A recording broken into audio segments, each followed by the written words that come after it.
ඊළඟට මේ ගෞතම බුද්ධ ශාසනයේ මේ විදිහට ධර්මයේ ඇහෙන අවසාන යුගයේ වෙන්න පුළුවන්.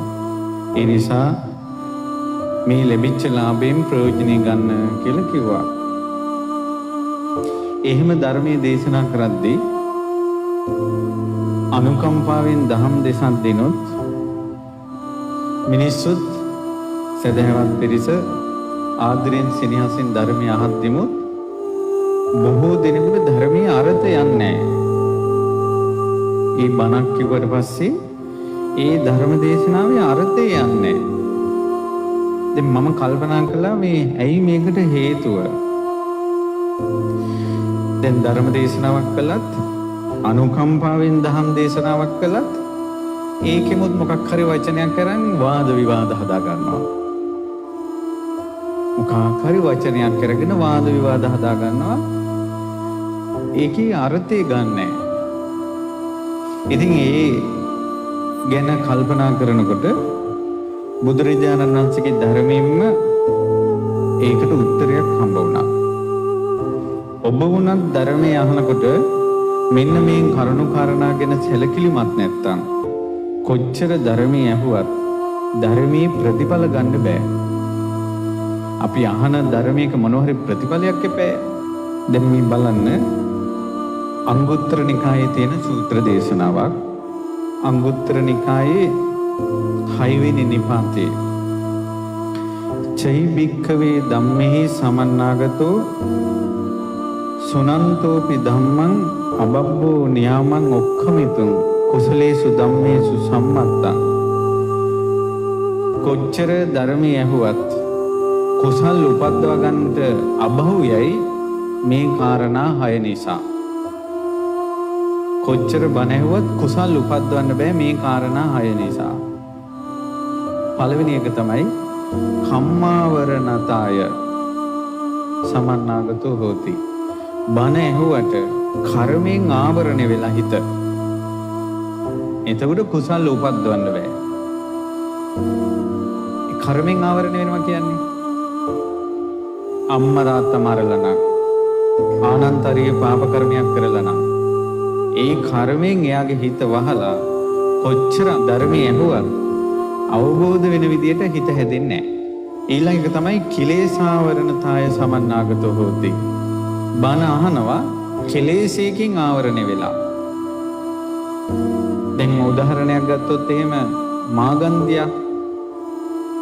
මාගන්දියා ඉස්සරහමයි මාගන්දියාගේ අම්මා තාත්තා මාගන්දියා 3 දෙනාටම එකපාර ධර්මයේ දේශනා කළේ. අම්මයි තාත්තයි අනාගාමී වුණා. මාගන්දියා වෛර බැඳා. එකම බණ අහලා දුව වෛර බැඳා. අම්මයි තාත්තයි අනාගාමී වුණා. ඇයි ඇගේ තිබ්බ රූප මන්දය. මේ ස්ත්‍රී ශරීරයේ මහ පුට ඇඟිල්ලෙන්වත් ස්පර්ශ කරන්න සුදුසු නැහැ කියන එක බුදුරජාණන් වහන්සේ කියපු වචනේත් එක ගැටුණා. අපි එච්චර ජරා ජාතියක්ද කියලා. ඒ වචනේ ආපු ගමන්ම කාන්තාවගේ ශරීරයේ මහ පුට ඇඟිල්ලෙන්වත් ස්පර්ශ කරන්න මම කැමති නැහැ කියලා බුදුරජාණන් වහන්සේ කියපු දේශනා කරපු ගමන් මාගන්දියා ගැටුණා. අපි එච්චර ජරා ජාතියක්ද කියලා. අම්මයි තාත්තයි අනාගාමී වුණා. මාගන්දියා සැතිරියක් වුණා. කිලේශ ආවරණය. ඒ වගේ තමයි බණක් දේශනා කරනකොට කිව්වොත් මහත්තයාගෙන් දෙයක හදාගන්න එපා කියලා අපි වහලියෝද ඔන්න ගැටෙනවා. ගැටිච්ච ගමන් ආය ධර්මය අවබෝධ කරන්න බෑ. බලන්න එක සිතුවිල්ලෙන් වෙන දේ. හැබැයි ගැටෙන්නේ නැති කෙනා ධර්මය අවබෝධ කරනවා. ඒ සූත්‍රයේ අර්ථය ගන්නවා. ඊට පස්සේ තියෙනවා විපාකා වරණතාය සමන්නාගතෝ හෝති. ධර්මයේ දේශනා කරනවා. එයත් හොඳට අහනවා. කර්ම විපාකයෙන් හිත වැහිලා. එකක් ගත්තොත් එහෙම ක්‍රම දෙකකට තියෙනවා. එකක් තමයි ඒ ධර්මය අහන කෙනා මේ බුද්ධ ශාසනයේ නිවන් දකින්න කෙනෙක් නොවේ නම් එතකොට එයාගේ කර්ම විපාකේ තියෙන්නේ වෙනම බුද්ධ ශාසනික නිවන් දකින්න.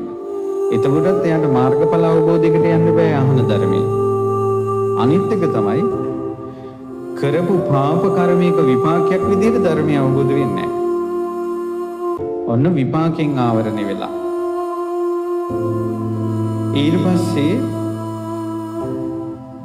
අසද්දෝච හෝති අසද්ධාවන්තයි විශ්වාස කරන්නේ කියන දේ.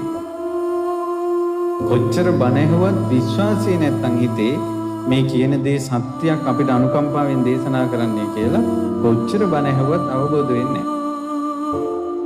ඊළඟට තියෙනවා අච්චින්දිකෝච දුප්පඤ්ඤෝච. එයා ප්‍රඥාවන්ත නැහැ. එයා සාමාන්‍යයෙන් ධර්මය අහනකොට කැමැත්තකින් නෙමෙයි බණ අහන්නේ. ඒ වගේම එයා ලාමකයි. ප්‍රඥාවන්තව බණ අහන්නේ.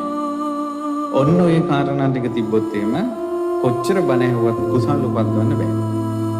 ඒ නිසා බණ අහන්න කලින් ඒව ගැන සැලකිලිමත් වෙන්න. ඒතර බුදුරජාණන් වහන්සේ වදාලා කර්මයෙන් ආවරණය වෙලත් නැත්තම් ඒ වගේම කෙලෙස් වලින් හිත ආවරණය වෙලත් නැත්තම් විපාක වලින් හිත ආවරණය වෙලත් නැත්තම් සද්ධාවක් තියෙනවා නම් ප්‍රඥාවන්තව කැමැත්තෙන් බණ අහනවා නම් එයාට ධර්මය අවබෝධ වෙනවා. ඒ දේශනාවේ අර්ථය හොඳට හිතට යනවා. ඔය එක ක්‍රමයක්. දැක්කද මේ ගැටෙන එකේ හානිය වෙන්නේ කාටද? Tamanටමයි. ගැටෙන එකේ හානිය එන්නේ Tamanටමයි. දෙවෙනි සූත්‍ර දේශනාව ආවරණ සූත්‍රය. දෙවෙනි සූත්‍ර දේශනාව වෝරෝපිත. ඒ දේශනාවේ තියෙනවා කාරණා 6කින් සමන්නාගත කාරණා 6ක් තියෙනවා. මේ කාරණා 6 නිසා කොච්චර බණ ඇහුවත් ඒ ධර්මය අවබෝධ කරගන්න අබහුවයයි. සිද්ධ වෙන්නේ නැහැ. මොකක්ද ඒ කාරණා 6? මාතා ජීවිතා වෝරෝපිතා හෝති. ඒ බණහන කෙනාටින් අම්මා මැරිලා. කොච්චර බණ ඇහුවත් ඒ දහන් අර්ථය යන්නේ නැහැ. කුසල් උපද්දවන්න බෑ. ඒ බණහන කෙනාටින් පිතා ජීවිතා වෝරෝපිතා. අපියා මැරිලා. අරහං ජීවිතා වෝරෝපිතා. රහතන් වහන්සේ නමක් මේ ඝාතනය වෙලා. තථාගතස්ස දුට්ඨේන චිත්තේන ලෝහිතං උපාදිතං හෝති. බුදුරජාණන් වහන්සේගේ ලේසෙලවිලා. තථාගතස්ස ඊළඟ කරනව සංඝෝ බින්නෝ හෝති. සංඝයා බිඳිලා. ආනන්තර කර්ම 5. දුප්පඤ්ඤෝ හෝති ජලෝ ඒලමුගෝ. ප්‍රඥාවන්ත නැහැ කෙලතුළුයි තොත්තයි. තොත්තයි. බණහනවා තොත්තයි. තොත්තයි කියමුට විස්තර කරන්න ඕනේ නෑනේ. දැන් අර වචනයක් ඇදෙන කල් ඉන්නේ සාදුකාර දෙන්න. ඒකේ තියෙනවා යම් කිසි තොත්ත බව. ගල්ල පෙරළුවා කිව්වත් සාදුකාර දෙනවා. එතකොට එහෙම බෑ. හොඳට අහගෙන ඉන්න ඕන මොකද්ද මේ කියන්නේ කියලා. සාදුකාරයට වැඩිය කියන දේ තේරෙන එක වටිනවා. ඒකට එහෙම වුණොත් එහෙම කියන හැම එකටම සාදුකාර දීදී අර අර්ථය ගත්තේ නැත්තම් ඒක ධර්ම ශ්‍රවණයකින් අවසන් වෙලා යනවා, අවබෝධ වෙන්නේ නැහැ. එතකොට අබහුවේ දේවල් යම් කෙනෙක් ඒ ආනන්තර පාප කර්ම කළා නැත්තම් ප්‍රඥාවන්ත නම් එයාට ධර්මය අවබෝධ වෙනවා කියන සූත්‍රයේ අර්ථය හොඳට වැටෙනවා. තව තියෙනවා කාරණා 6ක් තියෙනවා. මේ 6 නිසා ධර්මයේ කොච්චර ඇහුවත් අර්ථය යන්නේ නැහැ. Facebook වල කට්ටියට මේ අර්ථය යන්නේ නැහැ. මොකක්ද ඒ අර්ථය යන්නේ නැති වෙන්නේ හේතුව? තථාගතප්ප වේදිතේ ධම්ම විනේ දේශීයමානේ. බුදුරජාණන් වහන්සේගේ ධර්ම විනේ දේශනා කරද්දී න සුසුසති හොඳට අහන්නේ. කැලක් අහනවා. ඒ සූත්‍රයේ සම්පූර්ණයෙන්ම අහන්නේ. පැහැදිලිද? ඔය ඉස්සර රජ කෙනෙකුට වෙලා තියෙනවා.